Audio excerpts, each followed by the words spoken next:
During my third year of high school, a shocking discovery was made. A student had attempted an abortion, and the fetus was found by a plumber after it caused a major blockage in the school's drainage system. The administration's response was both irrational and invasive. They launched a literal witch hunt to identify the culprit, forcing all the girls to undergo a physical examination that involved teachers or staff squeezing our nipples. Their flawed logic was that the guilty student would be lactating.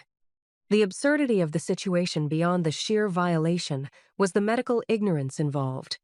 It was later rumored that the student in question had only been 2 months pregnant, a stage far too early for the body to produce milk. Unsurprisingly, no one was caught through this method. Looking back, it is horrifying to realize that we were subjected to blatant sexual assault under the guise of school discipline. At the time, we were so desensitized that we simply laughed it off as another bizarre school occurrence. But in reality, it was a profound abuse of power.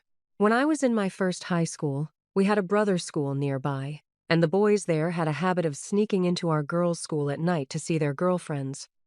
One night, a Form 1 girl woke up in the middle of the night to go to the washroom.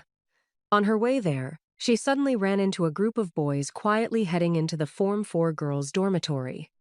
The moment she saw them, she screamed so loudly that the entire dorm woke up. Teachers rushed in, the boys were caught, and chaos followed. But when they were questioned, none of them would admit which girls they had come to see. So the school came up with a punishment. For 2 weeks, those boys had to attend school with us during the day and clean the dining hall after every meal. After that, they were sent back to their own school just to sleep. Then they had to be back again at 6 a.m. the next morning. Imagine being a group of teenage boys surrounded by girls staring at you all day because everyone knew why you were there. But that was not even the strangest thing that happened at that school. Every 2 weeks, we had weekend prayer challenges where a pastor would come to pray for us. One time, while the pastor was praying for a girl, she suddenly started moving like a snake on the floor. At the same time, the roof of the building began shaking. We were terrified. No one wanted to sleep that night because we thought something supernatural was happening. The next day, the principal had to gather us and show us on TV that there had actually been an earthquake.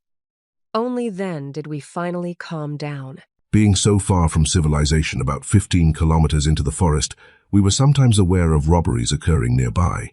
The school lacked proper fencing, so intruders often used the surrounding bushes to sneak in at night. When I was in class 7, on a Wednesday morning, we attended Mass followed by breakfast. We were met with an astonishing scene. Police vehicles and crowds of people gathered, all staring at a section of the church compound. Apparently, the previous night, some thieves had attempted to rob the residence of an Italian missionary who lived within the school. He was over 70 years old and widely respected, a truly good man. 3 intruders had broken in, but alarms were raised. When the police arrived, 2 managed to escape, while 1 was shot and killed. I recall the church wall still bore a very conspicuous bullet hole, and blood was visible on the ground. No one else was injured, but the incident haunted us for nights afterward. Some students claimed to have heard the exchange of gunfire that night, though I, being a very heavy sleeper, heard nothing.